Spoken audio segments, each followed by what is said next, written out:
Bismillahirrahmanirrahim. Baik, kita akan masuk teman-teman sekalian. Kejadian yang lain adalah di Mekah sebelum masa kenabian pernah Ka'bah teman-teman sekalian roboh. Sebagian bangunannya rusak.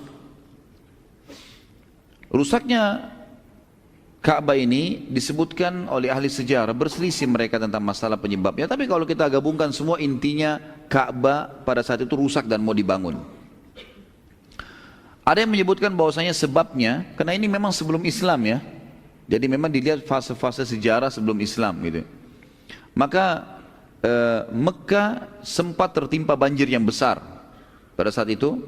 Dan ini juga memang kita perlu tahu, Ka'bah itu berada di lereng gunung dan dihimpit oleh gunung. Makanya kalau tidak salah tahun 1940 sekian itu pernah hujan lebat Mekah dan akhirnya banjir juga karena lembah, memang lembah, mudah banjir di situ ya. Ini penyebab yang pertama yang disebut oleh ahli sejarah. Penyebab yang kedua adalah ada seorang wanita dari penduduk Mekah, dia membawa dupa, tempat bakaran dupa yang ada bara apinya, kemudian dia bawa, niatnya ingin mewangikan orang lagi tawaf gitu kan. Tapi rupanya waktu dia mendekati Ka'bah, arangnya itu tumpah, jatuh, dan Ka'bah waktu itu ada kiswah, sehingga terbakar kiswah tersebut dan akhirnya susah untuk dipadamkan lagi. Karena di Mekah tidak semudah itu mendapatkan air gitu kan. Maka terbakarlah dan rubuhlah sebagian bangunannya.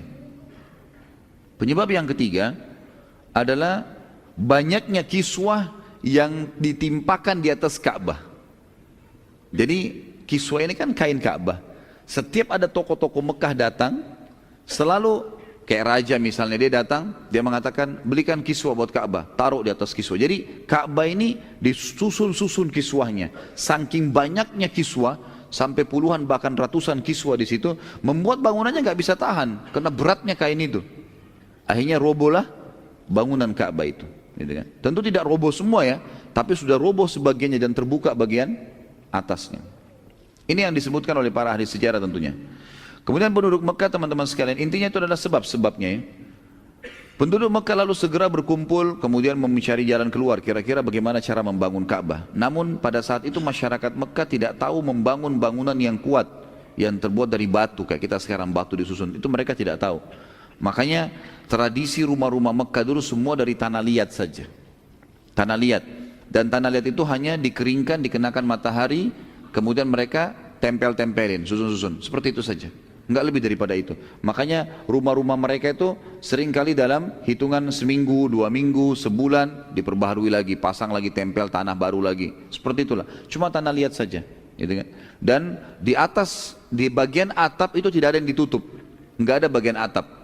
Mereka hanya meletakkan pelapa-pelapa kurma saja. Pelapa-pelapa kurma saja. Baik. Pada saat itu teman-teman sekalian, ini tentu yang dinukil oleh para ahli sejarah ya tentang masalah itu. Tapi intinya mereka tidak bisa membangun dengan batu dan juga mereka tidak tahu bagaimana menguatkan bangunan dengan kayu. Padahal kayu-kayu juga bisa didatangkan, tapi mereka tidak bangun pada saat itu. Para pemuka Mekah coba mencari informasi bagaimana caranya supaya kita buat bangunan yang kuat. Jangan seperti rumah-rumah kita ini. Dan mereka setelah mencari informasi bagaimana membangun dengan batu, mereka tidak temukan satupun ada kalau kita sekarang insinyur yang bisa membangunnya.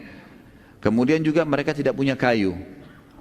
Ada seseorang dengan hikmah Allah mendengar bahwasanya ada kapal kayu besar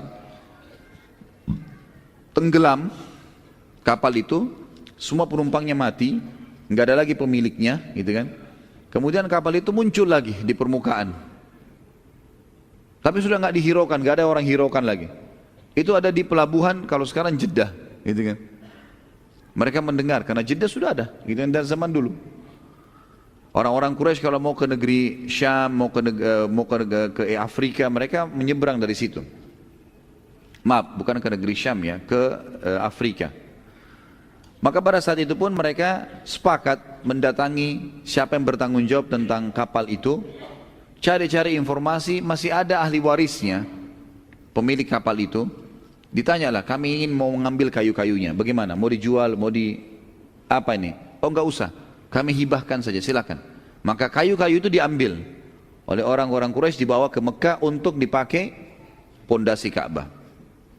Kemudian dengan hikmah Allah juga, ada seorang penduduk Mekah datang dari luar Mekah, dia membeli seorang hamba sahaya di pasar hamba sahaya dari Afrika orang ini, dan kebetulan orang ini mahir dalam membangun susunan batu. Maka dengan kejadian ini termudahkanlah urusan mereka. Kayu sudah ada, kemudian ada orang yang bisa membuat cetakan-cetakan batu yang diambil dari mengambil batu-batu gunung, kemudian bagaimana cara menempel batu satu sama yang lain. Maka mulailah mereka akan membangun Ka'bah. Hanya saja ada lagi satu cerita di sini teman-teman sekalian yang disebutkan oleh para ahli sejarah. Pada saat itu, waktu mereka sudah ngumpulin duit semua, ternyata orang-orang Quraisy menggabungkan antara harta halal sama harta haram. Ada juga mereka punya harta haram, seperti ada banyak masyarakat Mekah yang suka mendatangkan penari-penari dari luar, kemudian dipersewakan gitu kan. Kemudian mereka juga punya hasil rentenir, ngambil-ngambil uangnya. Ada juga orang yang halal, dia punya tanah yang dia bangun kebun kurma, dia bangun apa, kemudian dia punya kemudian lalu dia jual, atau dia punya peternakan turun-temurun dari uang yang halal lalu dia transaksikan. Bercampur bau lah intinya. Pada saat mereka mau mengumpulkan harta itu dan mereka mau mulai, ada orang yang memulai untuk mendekati Ka'bah, mereka kaget dan menemukan di dalam Ka'bah ada seekor ular. Ular ini badannya hitam dan kepalanya putih. Setiap kali ada orang yang mendekat, selalu diserang oleh ular ini. Mereka bingung, apa penyebabnya nih? Enggak mungkin, ini rumahnya Allah. Karena orang-orang Quraisy tahu ini rumahnya Allah. Hanya saja mereka berbuat kemusyrikan ya. Mereka yakin bahwasanya batu-batu bisa jadi perantara dengan Allah. Hanya karena itu, tapi mereka tahu pencipta langit dan bumi adalah Allah. Mereka tahu dulu ada Nabi Ibrahim. Mereka tahu Ka'bah itu adalah rumahnya Allah. Kita sudah tahu kisah bagaimana waktu Abraham mau menghancurkan Ka'bah, mereka sangat khawatir gitu kan, dan seterusnya. Yang jelas teman-teman sekalian, pada saat itu sepakatlah tokoh-tokoh Quraisy kumpul lagi di Rauna 2, kira-kira apa ini? Mungkin ada uang-uang haram nih. Keluarkan uang-uang haramnya. Dikeluarkanlah uang-uang haram itu. Dikeluarkan uang-uang haram itu. Sampai tinggal uang halal saja. Waktu mereka sudah keluarkan uang haram, dari perzinahan, dari riba, dari segala macam dikeluarkan, tinggal uang-uang yang halal saja. Maka mereka semua menyaksikan pada saat itu ada seekor burung datang dari arah timur yang warnanya mirip dengan ular tersebut. Datang lalu masuk dari atas Ka'bah, mencengkram ular itu, kemudian membawanya pergi ke arah barat. Ya. Pada saat itu teman-teman, setelah selesai itu, mereka tidak ada yang berani mendekati Ka'bah.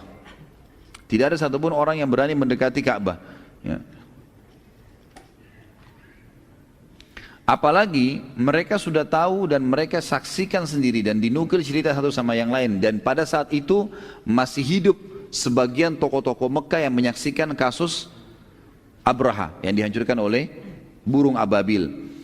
Maka yang terjadi, mereka tidak berani sama sekali mendekati. Mereka bilang, Abraha dengan pasukannya saja mendekati Ka'bah Allah hancurkan, apalagi kita yang datang mau mencabut batunya Ka'bah. Ini berbahaya. Mereka ketakutan, tidak ada yang berani sama sekali.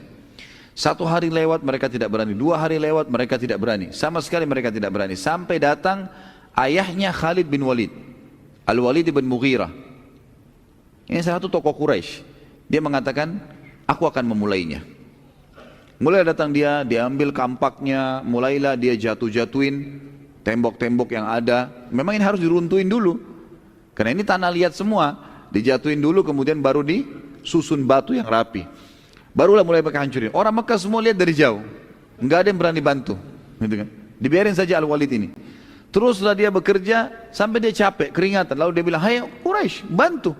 Mereka bilang, tidak demi Allah. Sampai kami lihat besok kau masih hidup atau tidak.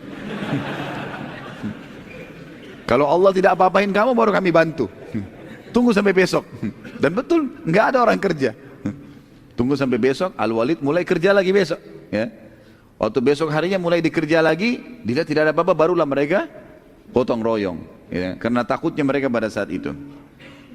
Lalu kemudian mereka mulailah merame-rame membersihkan Ka'bah dan seterusnya, dirapikan sampai tiba pada pondasinya.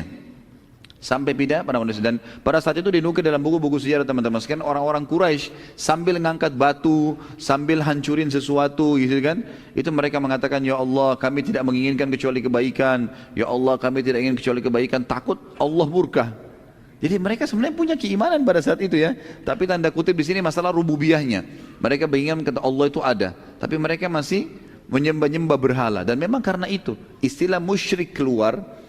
Musyrik itu adalah orang yang mempartnerkan Allah sama makhluknya, walaupun dia beriman sama Allah. Kan begitu. Jadi mereka ini sama. Orang yang kekal di api neraka nanti adalah orang kafir, orang musyrik, orang munafik. Musyrik adalah orang-orang yang mungkin beriman sama Allah, tapi mereka masih mempartisipasikan Allah dengan makhluknya. Saya katakan dalam tulisan saya teman-teman, dari kisah ini, di hati kisah tadi, terdapat pelajaran yang agung bahwa bagaimana penduduk Mekah mengenal Allah yang Maha Suci dan sangat yakin kalau Ka'bah adalah rumahnya sehingga mereka memuliakannya. Hanya saja mereka mempartisipasikan Allah Maha Suci dalam hal ibadah dengan makhluknya yang merupakan benda mati yaitu batu. Berapa banyak muslimin terjerumus dalam perilaku yang sama di zaman kita sekarang. Mereka yakin Tuhan mereka Allah Maha Suci, hanya saja mereka masih meminta-minta kepada benda mati seperti kuburan, pohon, dan juga tulisan yang dikultuskan memiliki kekuatan seperti jimat-jimat dan segala. Ini adalah sama dengan perilaku orang-orang Quraisy dulu. Apa bedanya? Makanya dalam ayat-ayat Al-Quran Allah mengatakan, a'udzubillahi minasyaitonirrajim, kepada Nabi SAW, wa idza sa'altahum man khalaqas samawati wal ard wa sakhkhara asy-syamsa wal qamar la yaquluna Allah. Hai Muhammad, kalau kau tanya orang-orang Quraisy itu yang menolak dakwamu, siapa yang menciptakan langit dan bumi dan mengurusnya, serta menciptakan dan mengurus matahari dan bulan, mereka akan mengatakan Allah. Dan mereka tahu ada Allah. Terus ditanya, tanya kalau gitu hai Muhammad, kenapa mereka sembah-sembah berhala itu? Mereka tahu batu yang mereka pahat-pahat sendiri, ngapain mereka sembah? Allah sebutkan juga melalui lisan mereka, ma na'buduhum illa liyuqarribuna ilallahi zulfa. Kami enggak sembah berhala-berhala ini kecuali kami jadikan perantara antara kami dengan Allah, dan Allah tidak butuh perantara benda mati, gitu kan? Allah Subhanahu wa taala memang meminta kita agar selalu langsung berdoa padanya, gitu kan? Kecuali memang yang Allah Subhanahu wa taala perintahkan, seperti kita disuruh sujud menghadap Ka'bah. Betul memang dia batu, tapi ada perintah, gitu kan? Kalau perintah Allah ke pohon, kita ke pohon, ke laut kita ke laut, karena kita orang mukmin, yakin kepada Allah. Tapi kalau tidak ada perintahnya, seperti kasus misalnya Hajar Aswad yang pernah Umar bin Khattab di zaman khilafahnya, beliau berdiri di depan Hajar Aswad dan beliau sangat tinggi besar postur tubuhnya, sengaja teriak dengan keras mengatakan, demi Allah wahai Hajar Aswad. Sambil tawaf beliau teriak supaya orang dengar semua, gitu kan? Saya tahu kau hanya batu biasa. Kalau bukan saya melihat Rasulullah SAW menciummu, saya tidak akan menciummu. Pelajaran apa di sini teman-teman sekalian? Hajar Aswad hanya dicium, enggak lebih daripada itu. Tidak usah gosok-gosok kopiahnya. Iya. Kenapa Pak digosok? Wangi. Pastilah wangi itu. Dikasih minyak wangi sama Rasul. Bayangkan orang jutaan orang yang cium, harus dikasih minyak wangi memang. Kan gitu. Jadi Hajar Aswad kita hormati, ciumi karena Nabi SAW cium, kan gitu. Dan ini pelajaran besar dari Umar radhiyallahu anhu.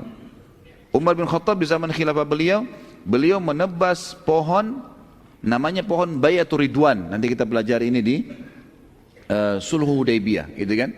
Ada pohon di situ, Nabi SAW pernah membaiat 1398 sahabat untuk berperang melawan Quraisy kalau Uthman bin Affan tidak kembali dari Mekah. Waktu itu ditahan Uthman bin Affan oleh Abu Sufyan, gitu kan.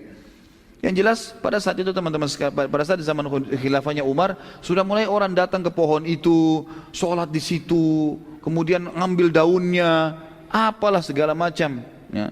Akhirnya Umar bin Khattab suruh tebang pohon itu.